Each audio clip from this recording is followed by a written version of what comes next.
Fala, trader! Seja muito bem-vindo à aula de Price Action, dando continuidade ao nosso curso gratuito de Day Trade aqui do Portal do Trader.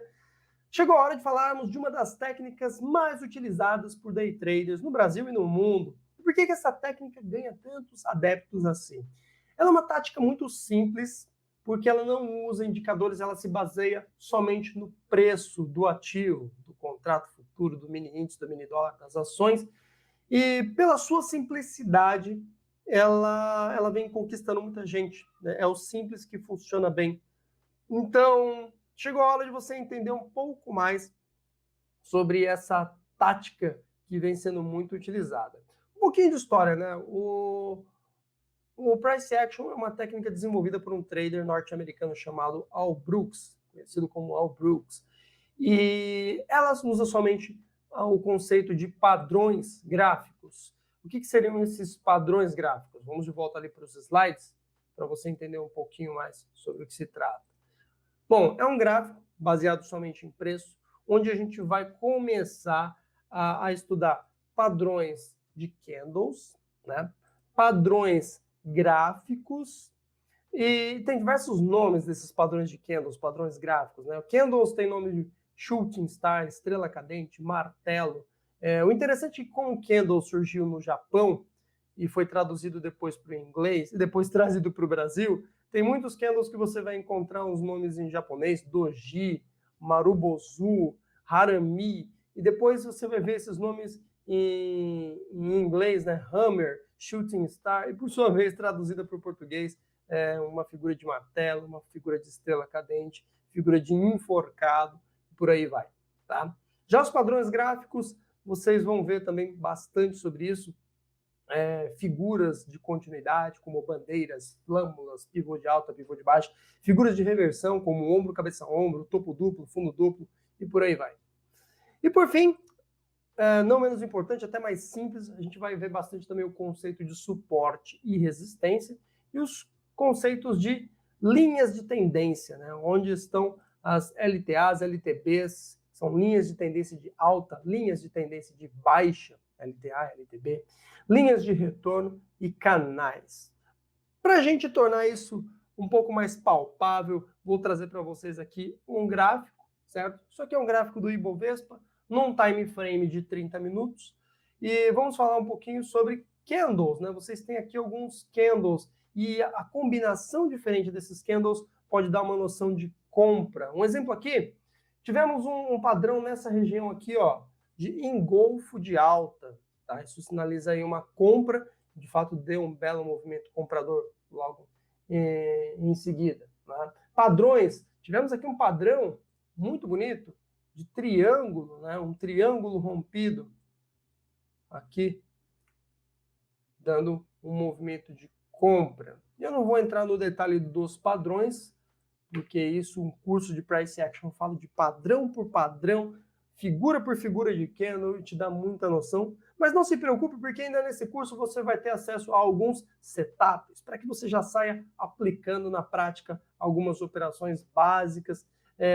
baseado em Price Action, ok? Então, já que eu falei um pouquinho dos padrões de candles e padrões gráficos, acho que vale a pena nesse momento a gente falar um pouco mais sobre o conceito de suporte e resistência. O que são suportes e resistências? Eles basicamente são marcados por linhas horizontais, né? Muitas vezes cravadas em cima de região de fundo e região de topo. Então, vou jogar aqui um gráfico de 5 minutos. Aqui a gente vai ter umas noções de suportes e resistência. Então, por exemplo, ó, isso aqui é um suporte, inclusive foi a mínima do último pregão, né? A máxima podemos chamar de resistência, ok? Tudo que está para cima do preço é resistência e tudo que está para baixo do preço é suporte. Maravilha? Uma coisa interessante é que muitas vezes, quando nós temos uma resistência, então vamos pegar aqui, nesse caso, ó, nós tínhamos aqui uma resistência, certo? Tivemos uma região de topo, e aí ela foi rompida. Quando ela foi rompida, essa região aqui que foi resistência até então, ó, até antes de ser rompida, era resistência, porque ela marcava topo. Depois foi rompida, ela passa a ser um suporte. Num contexto de pullback. Pullback é quando o mercado ele retorna a um ponto que uma vez foi uma resistência e agora é um suporte. E o raciocínio inverso também vale, tá? Para pontos que uma vez foi suporte e aí depois eles se tornam resistências. Mas nesse caso, note que esse ponto que foi resistência era um ponto que era defendido por vendedores, né? O vendedor não deixava o mercado subir além disso. O cara tentava subir, os vendedores batiam no mercado. Tentava subir, os vendedores iam lá e batiam no mercado. Quando os compradores vieram com força e finalmente romperam o preço, é como se os compradores tivessem tomado essa região aqui e falado, daqui não passa mais, agora isso aqui é jurisdição dos compradores, tá? Se alguém tentar vender e derrubar o preço abaixo disso, nós, compradores, vamos defender essa região de preço. E foi o que aconteceu, note, quando o mercado tentou bater aqui, os compradores entraram em ação e defenderam esse preço. Então, suportes e resistência muitas vezes são divisores de água, né? Eles representam regiões em que compradores ou vendedores têm dificuldade de ultrapassar, né? E o mesmo conceito se aplica para resistências. Suportes e resistências são isso. São pontos em que são candidatos a oferecer dificuldade para o mercado ultrapassar naquela região. Afinal de contas, se marcou uma máxima ou uma mínima, é porque tem algum interesse sendo defendido naquela região. Tem gente ali colocando ordens para impedir que o preço ultrapasse aquele ponto. Ou, às vezes, não é nem intencional, às vezes é simplesmente o fato de que naquela região, naquele preço, tem muita gente interessada em vender ou tem muita gente interessada em comprar e o gráfico nos ajuda a identificar esses pontos. Agora, uma coisa interessante para se falar a respeito de suportes e resistências, tá? Resistência é tudo que está para cima do preço, suporte é tudo que está para baixo do preço. Quando o mercado cai até um suporte, não quer dizer que é para você colocar uma compra ali, ou não quer dizer necessariamente. Dependendo do contexto, o suporte é para você, sim, posicionar uma compra e defender uma compra naquela região, ou dependendo do contexto, é motivo para você atacar uma venda apostando que o mercado vai romper aquele preço para baixo. O mesmo raciocínio vale para resistência. O fato de ter uma resistência, um preço acima, né, do que está sendo negociado agora. Quando o mercado buscar, você pode trabalhar uma venda naquela região, acreditando que o mercado vai segurar e vai retornar a partir daquele preço, ou você pode atacar esse preço acreditando que vai rolar um rompimento, uma excelente oportunidade de compra. Pô, Sasaki, mas se esses pontos de suporte e resistência, né? Vamos supor, só a resistência. Se a resistência quer dizer que é uma oportunidade de venda, mas também pode ser oportunidade de compra, poxa, isso não quer dizer nada. De fato, essa definição por si não ajuda muito. Mas entenda que o contexto vai te ajudar a decidir se aquela resistência ela está num timing bom para você defender com uma venda ou para você atacar com uma compra. E o que te ajuda a definir, que faz toda a diferença, né, entre os dois opostos, entre compra e venda, são quesitos como tendência, formação de padrões de candle, formação de padrões gráficos. Isso tudo vai te falar, olha, é melhor você trabalhar um rompimento de uma compra ou é melhor você defender uma venda nessa região de resistência. E vice-versa, é o mesmo raciocínio para um suporte, ok? Você vai ver muitas vezes suportes e resistências. Quando que se traça suporte e resistência de uma forma interessante? Um bom suporte, normalmente, é aquele que foi testado mais de uma vez, assim como uma boa resistência. E outra coisa que vale mencionar é o time frame. Você está vendo neste exato momento um gráfico de 5 minutos. Eu posso jogar isso aqui para um gráfico de 60 minutos, tá? Num gráfico de 60 minutos, você vai ver ali uns pontos um pouco mais interessantes, né? Talvez não no Ibov. Vamos mudar isso aqui para o dólar. Vamos ver se a gente acha algum exemplo mais interessante no dólar futuro. Deixa eu apagar aqui algumas linhas, para o estudo ficar mais limpo. Então, isso aqui é um gráfico de 60 minutos do dólar futuro, né? Eu posso jogar para os 5 minutos. Aqui a gente tem, por exemplo, um ponto que foi testado uma, duas vezes. É um ponto de resistência. Podemos considerar a região da máxima do último pregão, que também foi testado duas vezes. Temos, portanto, marcação de duas resistências. Para baixo, temos uma marcação de suporte, que foi, olha, brigou uma vez, 2, 3, 4, 5 vezes. Né? E podemos, claro, marcar a mínima do dia ali, como um suporte também. Então, pontos de suporte e resistência são regiões, não precisa ser uma marcação precisa, que normalmente é testado mais de uma vez. Claro que isso aqui a gente está olhando nos 5 minutos, se a gente joga no time frame maior, a gente nota outros pontos, né? Como, por exemplo, olha só, esse cara aqui marcou essa região de resistência. Podemos pegar, baseados em time frames mais longos, vamos pegar aqui algum ponto. Esse ponto aqui seria um ponto de pullback, porque ó, respeitou uma vez, respeitou 2 vezes, perdeu. Se o mercado voltar a respirar, ele pode encontrar alguma dificuldade nesta região. Como se traça suportes e resistências de forma interessante? Tá? Eu vou falar para você como eu gosto de fazer. Geralmente eu começo em time frames mais longos. Então vamos pegar aqui um período diário. Período diário. No período diário eu vou pegar os principais topos e fundos. Então eu tenho aqui esse topo, eu tenho aqui um outro topo. Podemos dizer que eu tenho aqui um outro topo, que foi essa região aqui. Inclusive foi marcado por fundo aqui anteriormente, né? Tem um outro topo aqui. Vamos falar de fundos, né? Tem um fundo já arriscado aqui nessa região. Recentemente o dólar marcou um fundo, o dólar vem em queda nos últimos dias, marcou um fundo nessa região. Temos aqui um ponto de pullback, né? Que foi um fundo que já foi rompido. Se o mercado tentar respirar, ele pode encontrar resistência. Então temos algumas marcações no período diário. O que eu faço em seguida? Eu baixo esse time frame. Pode ser para 15 minutos, por exemplo. Note que nos 15 minutos tem diversos pontos de topos que ainda não foram riscados, né? Então vamos pegar, por exemplo, esse cara aqui, né, um topo importante. Esse cara aqui, ó, no intraday, ele foi marcado outros dias para trás também. Olha esse topo aqui.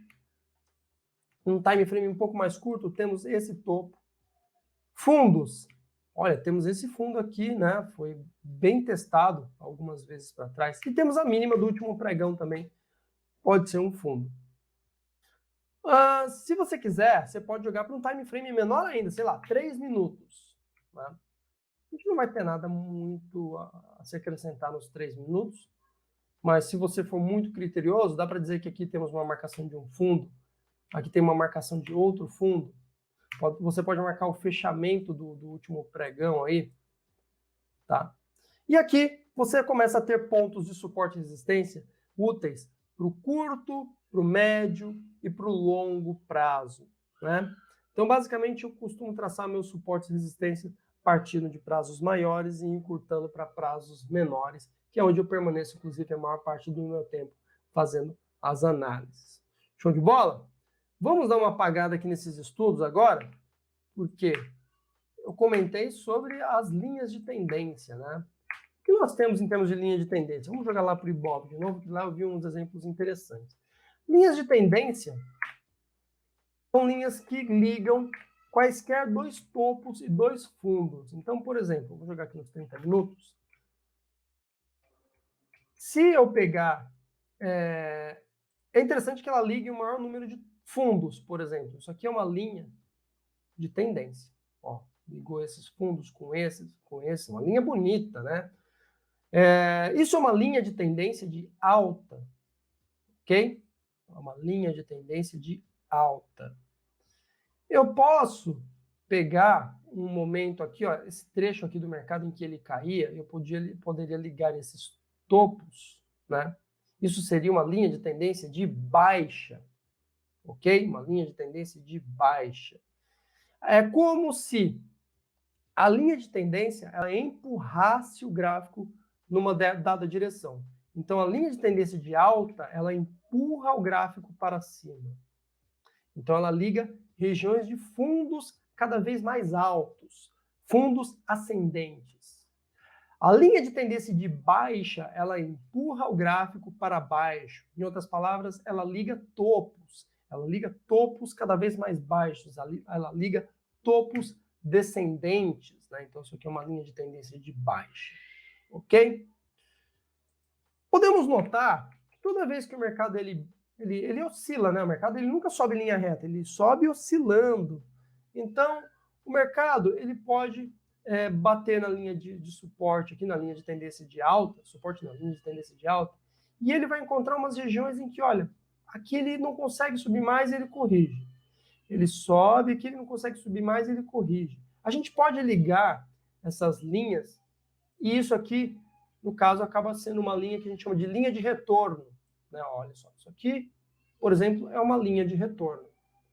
São pontos em que você percebe que o mercado está numa tendência de alta. A gente pode dizer isso por conta dessa linha de tendência de alta. Porém, a gente pode notar que a partir de determinados pontos ele tende a retornar. Por isso a gente chama esses carinhas de linha de tendência de linhas de retorno, aliás. Linhas de retorno, tá? Em alguns casos, se a gente pegar aqui no longo prazo, a linha de retorno ela é paralela à nossa linha de tendência de alta. Quando nós temos uma linha de retorno paralela à linha de tendência de alta, temos a configuração do que a gente chama, tecnicamente, de canal. Neste caso, um canal de alta. Ok? Eles basicamente nos ajudam aí a definir limites de oscilação. O mercado começou a esticar demais, dá para se pensar em trabalhar uma venda, porque ele está batendo numa linha de retorno. Então, ele está subindo, está obedecendo uma linha de tendência de alta, está batendo numa resistência aqui, que é uma linha de tendência, uma linha de retorno, tende a corrigir. Talvez seja uma oportunidade interessante para trabalhar uma venda. Ou o mercado está caindo e vai testar uma linha de tendência de alta. Opa, talvez seja interessante trabalhar uma compra neste momento. Tá? Então, essas linhas de tendência e linhas de retorno, canais, são conceitos que podem ajudar a gente a aproveitar movimentos tendenciais. Claro que tem muita técnica, eu estou apresentando isso de uma forma muito simples para você, porque é um primeiro momento, é um curso introdutório, e eu acho que vale a pena falar de uma maneira mais branda, sem complicar demais. Tá?